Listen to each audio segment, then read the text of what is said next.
வணக்கம் நண்பர்களே. நாம் வாழும் இந்த பிரபஞ்சத்திடம் நன்மையோ தீமையோ எதை தருகிறோமோ அதை அப்படியே அது நமக்கு திரும்ப தந்துவிடும். பிரபஞ்சம் என்பதே வானமும் பூமியும் கொண்ட பெருவெளி மட்டுமல்ல, அந்த பெருவெளியில் வாழும் மனித உயிர்கள், உறவுகள், நட்புகள் உள்ளிட்டவை அடக்கம்.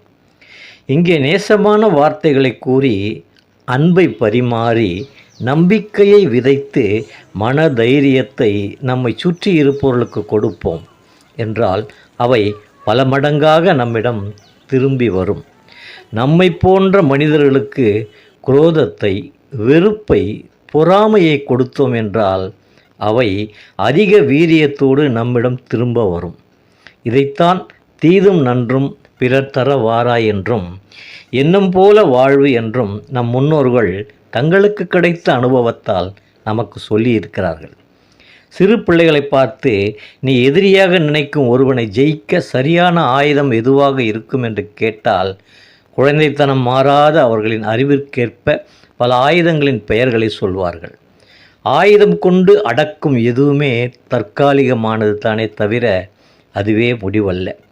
என்றேனும் ஒரு நாள் பல மடங்காக திருப்ப தாக்கப்படுவதற்கான தொடக்க புள்ளி அங்கிருந்துதான் ஆரம்பமாகும் என்பதை மறந்துவிடக்கூடாது.